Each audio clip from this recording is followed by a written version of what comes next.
Arab സംഗീതം മാത്രമല്ല, ആ ഉപകരണങ്ങളും വേറിട്ടതാണ്.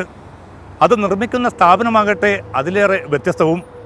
ഇവിടെ ജോലി ചെയ്യുന്നവരിൽ നിരവധി പേർ മലയാളികളുമാണ്. ഒമാനിലെ അത്തരമൊരു സ്ഥാപനത്തിലേക്കാണ് അടുത്ത യാത്ര.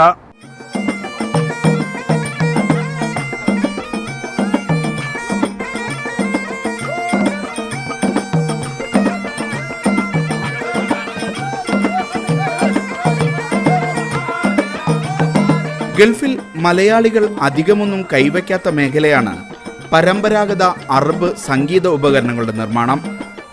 എന്നാൽ ഈ മേഖലയിൽ കേരളത്തിൻ്റെ സാന്നിധ്യം അടയാളപ്പെടുത്തുകയാണ് ഒമാനിലെ തർമ്മത്തിൽ പ്രവർത്തിക്കുന്ന ഈ സ്ഥാപനം, അൽ ഹബ്ബാബ് ഹാൻഡിക്രാഫ്റ്റ്.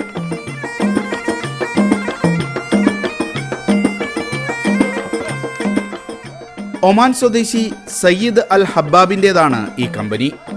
ഇവിടെ ജോലി ചെയ്യുന്ന ഭൂരിപക്ഷം മലയാളികളുടെ കൈത്തഴക്കത്തിലാണ് ഒമാന്റെ പരമ്പരാഗത സംഗീതോപകരണങ്ങൾ പിറവിയെടുക്കുന്നതെന്ന് പലർക്കും അറിയില്ല.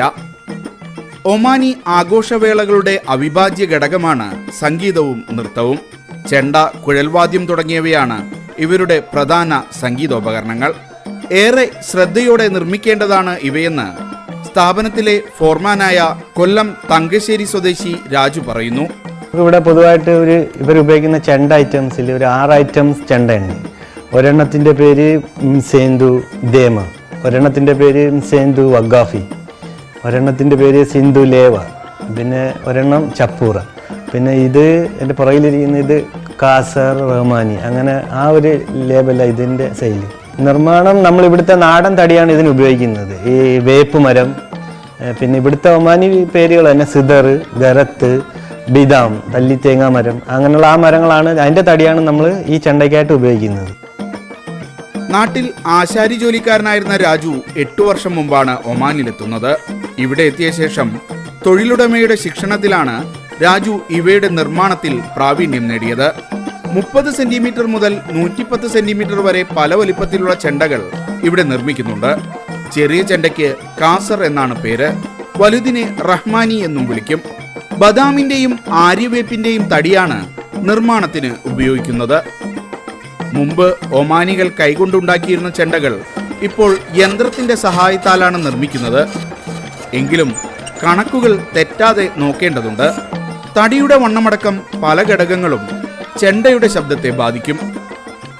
മെഷീനിൽ ശരിയാക്കിയ ശേഷം ആടിന്റെയും പശുവിന്റെയും തോല് വെച്ച് കെട്ടുന്നതോടെയാണ് നിർമ്മാണം പൂർത്തിയാകുന്നത്. ചെറിയ വിഭാഗത്തിലുള്ളവർക്ക് പശുവിന്റെ തോലും വലിയ ചെണ്ടകൾക്ക് ആടിന്റെ തോലുമാണ് ഉപയോഗിക്കുക. വലിയ ചെണ്ടയുടെ ഒരു വശത്ത് ഒമാനി ആടിന്റെ തോലാണെങ്കിൽ മറുവശത്ത് സൊമാലിയൻ ആടിന്റെ തൊലിയാണ് ഉപയോഗിക്കുക. തോൽ കെട്ടുന്നതിലും തുടർന്ന് കയർ കെട്ടുന്നതിലുമെല്ലാം നിശ്ചിത രീതികളുണ്ട്. ചെറിയ പിഴവുകൾ പോലും ചെണ്ടയുടെ ശബ്ദത്തെ ബാധിച്ചെന്നിരിക്കും. 5 റിയാൽ മുതൽ 150 റിയാൽ വരെയാണ് ഈ ചെണ്ടകളുടെ വില. പണ്ട് കിണറ്റിൽ നിന്ന് വെള്ളം കോരിയെടുക്കുന്നതിന് ഉപയോഗിച്ചിരുന്ന മരചക്രത്തിന്റെ മാതൃകയിലുള്ള മഞ്ഞൂറുകളുടെ നിർമ്മാണവും അറ്റകുറ്റപ്പണികളും ഇവിടെ നടക്കുന്നുണ്ട്. കയറുപയോഗിച്ച് മഞ്ഞൂറുകൾ കറക്കുമ്പോൾ ശബ്ദം പുറത്തുവരും. പാരമ്പര്യ മേളകളിലും മറ്റും വിവിധ ടീമുകളായി തിരിഞ്ഞ് മഞ്ഞൂർ കറക്കൽ മത്സരം സംഘടിപ്പിക്കുന്നത് ഒമാനികളുടെ ഹരമാണ്. വലിയ ചുരക്കയുടെ തോട് ഉണക്കിയെടുത്ത ശേഷം മുള ഉപയോഗിച്ച് നിർമ്മിക്കുന്ന ഗറ എന്ന സംഗീതോപകരണവും ഇവിടെ ഉണ്ടാക്കുന്നുണ്ട്. പായ്ക്കപ്പലുകളുടെയും മറ്റും മാതൃകകൾക്കും ആവശ്യക്കാരേറെ.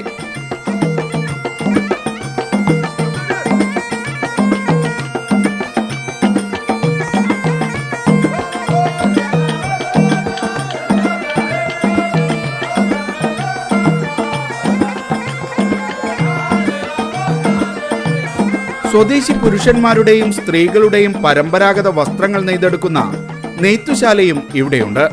പട്ടിലും പരുത്തിനൂലിലും നിർമ്മിക്കുന്ന ഹസിയ എന്ന ഷാൾ ഒമാനി സ്ത്രീകൾക്കുള്ളതാണ്.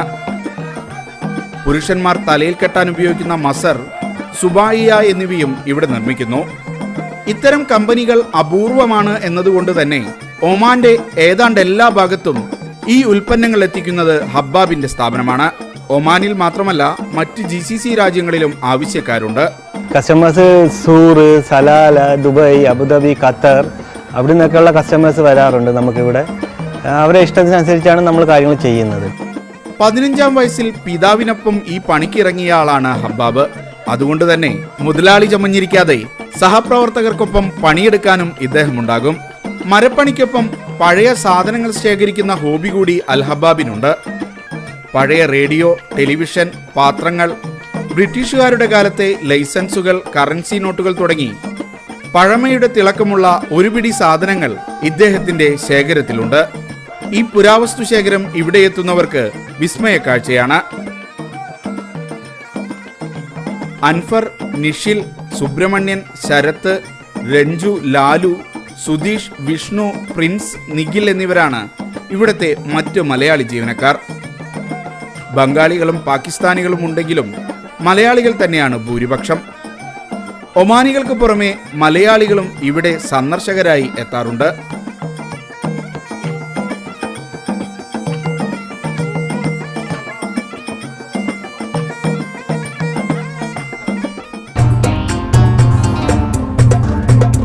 ദുബൈയിൽ മറ്റൊരു ലോക റെക്കോർഡ് കൂടി പിറന്നു.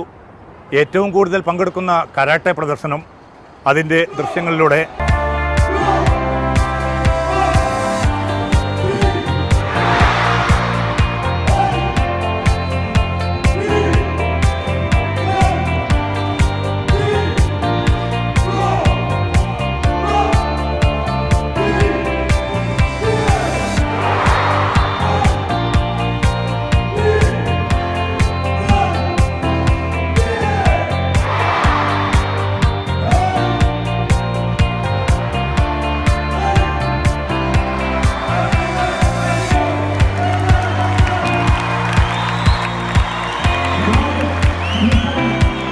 പ്രവാസ ലോകത്തെ തുച്ഛവരുമാനക്കാർക്ക് ഗുണം ചെയ്യുന്ന മികച്ച സുരക്ഷാ പദ്ധതി. അതായിരിക്കട്ടെ കേന്ദ്ര സർക്കാരിൻ്റെ അടുത്ത നീക്കം. പ്രവാസ ലോകം കാത്തിരിക്കുന്നതും അതിനാണ്. വീക്കെൻഡ് അറേബ്യ അവസാനിക്കുന്നില്ല. ഈ എപ്പിസോഡിനെ കുറിച്ച നിങ്ങളുടെ അഭിപ്രായങ്ങൾ, വിലയിരുത്തൽ, വിമർശനങ്ങൾ ഞങ്ങൾക്ക് പ്രധാനമാണ്. വീക്കെൻഡ് അറേബ്യയുടെ മുൻ എപ്പിസോഡുകൾക്ക് ഞങ്ങളുടെ വെബ്സൈറ്റ് സന്ദർശിക്കുക, media1tv.in. തൽക്കാലം വിട. അടുത്ത വാരാന്ത്യത്തിൽ വീണ്ടും.